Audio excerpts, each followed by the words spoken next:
Hello, viewers. Welcome back to another episode of How To of my channel. So, in today's episode, I am going to talk about how to become more self disciplined. Without taking more time, I'll just go ahead and hit the road.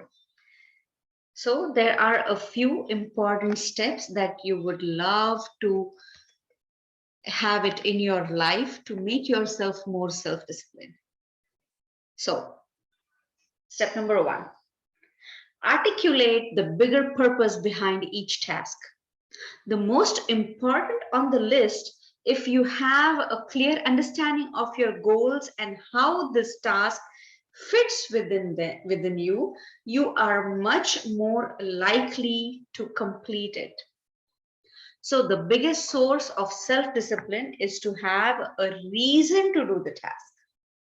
And to make this happen effectively at scale, you need a clear idea of your goals and have your goals fully aligned behind. That will ensure you always have a clear purpose behind the tasks you take on. Tip number two is find a method that works for you for overcoming procrastination, which I had also talked about procrastination in my previous videos.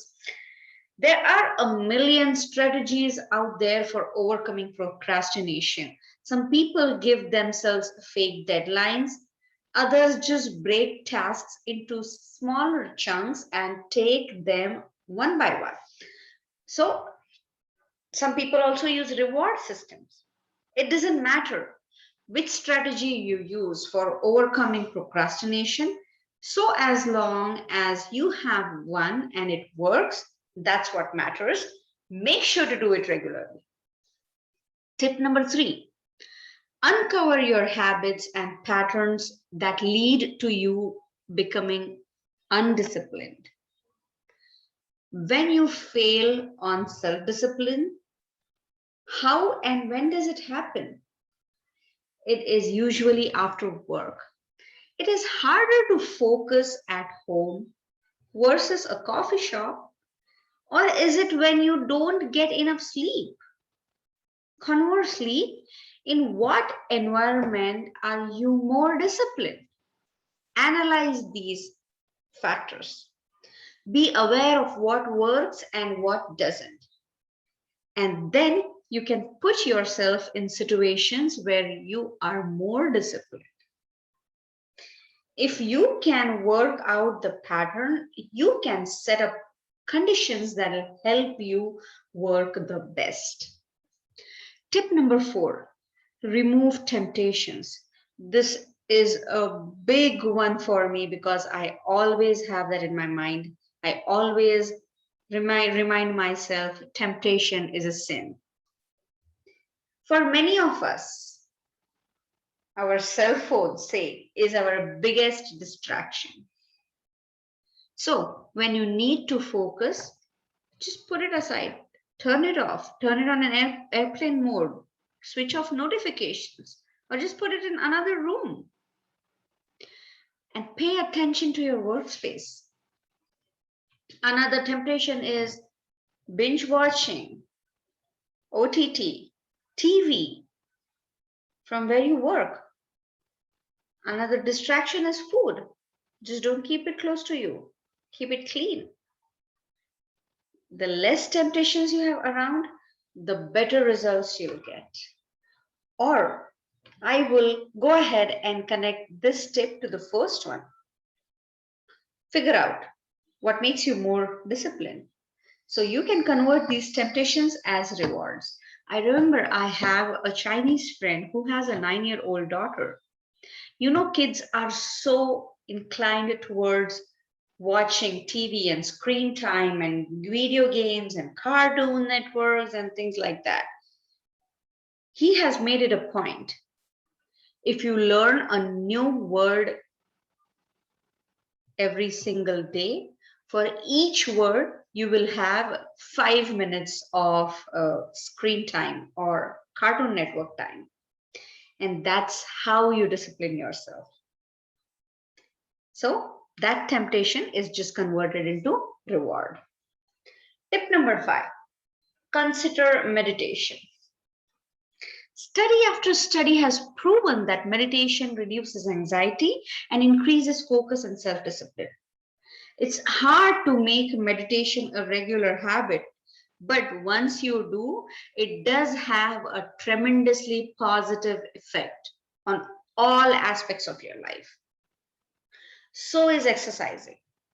So consider meditation and exercising at the same time. Choose what makes you disciplined. And I choose exercising because that lifts me up mentally, physically, emotionally, and I exercise every single day. Next, tip number 6 is establish good habits of starting small. So the point about starting small is there is a temptation to go big and try to rearrange your life overnight.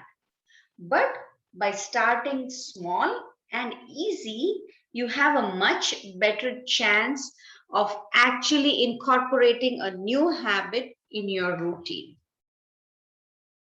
The last, one of the most important tip is tip number 7, measure your progress. There's an old business adage that goes, what you can't measure, you can't improve. And what you do measure generally improves. There's truth in that. Rather than setting a vague or ambiguous goal, if you can put some metric behind it, you'll have a much better chance of succeeding. So the more specific and the more measurable goals you have, the more likely you are to achieve it. That's the end of the tips which I have for you, and I have tried to inculcate 80% of these tips in my life. So I'm not 100% self-disciplined yet.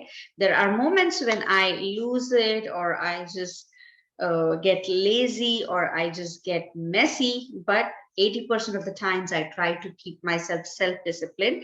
And I hope these tips will also help you to make yourself more self-disciplined. With that, I would like to take your leave. Stay safe, get vaccinated, and stop the spread. Thank you.